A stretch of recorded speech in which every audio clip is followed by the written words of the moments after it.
Hello दोस्तों, polytechnic first semester physics. आज का चैप्टर है घर्षण, फ्रिक्शन।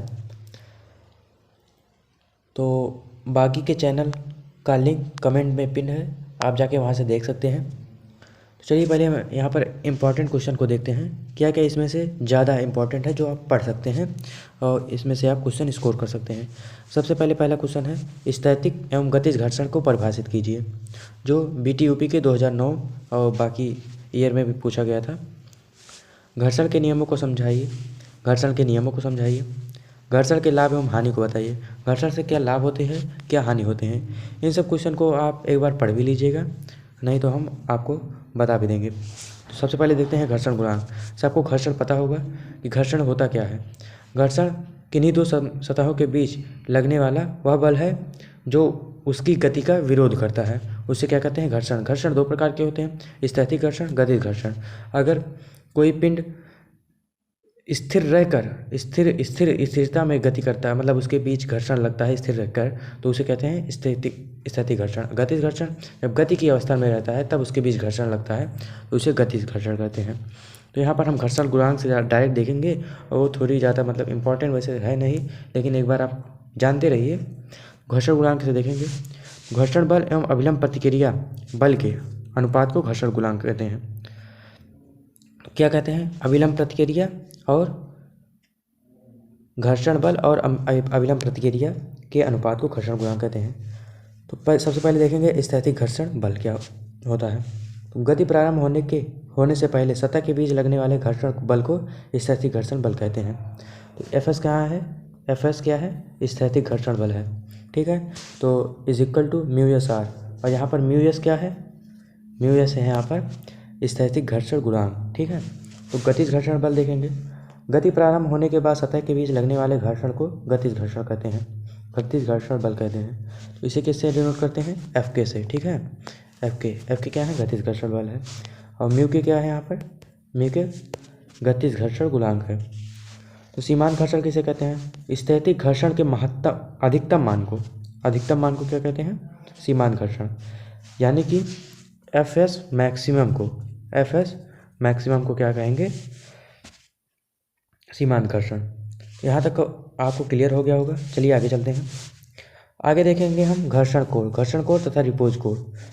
घर्षण कोण क्या होते हैं और रिपोज कोण क्या होगा। तो अभिलंब प्रतिक्रिया बल तथा परिणामी प्रतिक्रिया बल के बीच जो कोण बनता है उसे क्या कहते हैं, घर्षण कोण कहते हैं। ये क्लियर हो गया होगा आपको। चित्र समझ लीजिए, बाकी थ्योरी लिखने में आपको आसानी होगी। और रिपोज कोण किसे कहते हैं, वह अधिकतम कोण जहाँ पर किसी पिंड को रखकर, जैसे किसी पिंड को किसी प्लेन पर रखा गया है और उसके कोण को बढ़ाते हैं, तो जहाँ से वो फिसलना स्टार्ट कर देगा उसी अधिकतम कोण को क्या कहेंगे, रिपोज कोण कहेंगे। ये भी आपको क्लियर हो गया होगा। और यहाँ पर μs = tan थीटा दिया गया है।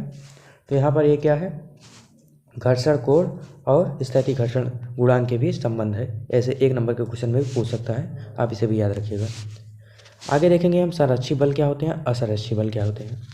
वह बल जिसके द्वारा किसी वस्तु को एक बिंदु से दूसरे बिंदु तक विस्थापित करने में किया गया कार्य उन बिंदुओं के बीच प्रगमन पथ पर निर्भर नहीं करता, क्या, उसके पथ पर निर्भर नहीं करता, उसे क्या कहते हैं, संरक्षी बल कहते हैं। जैसे गुरुत्वीय बल, ठीक है। असंरक्षी बल वही का उल्टा हो जाएगा, जो उसके पथ पर निर्भर करता है, उसे क्या कहते हैं, असंरक्षी बल। इसका उदाहरण है घर्षण बल, ठीक है। चलिए आगे चलते हैं।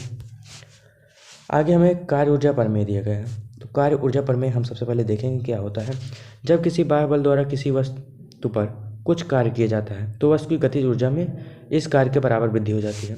जैसे हम किसी बाह्य बल द्वारा किसी वस्तु पर कार्य करते हैं, जैसे कोई वस्तु है, इस पर हम बाह्य बल द्वारा कोई कार्य करते हैं, तो इसकी गतिज, जब इसमें हम बल कार्य करते हैं तो इसकी गतिज ऊर्जा के बराबर क्या हो जाती है, वृद्धि हो जाती है। इसके विपरीत यदि कोई वस्तु किसी अवरोधी बल के विरुद्ध कुछ कार्य करती है तो उसकी गतिज ऊर्जा में इस कार्य की कमी हो जाती है।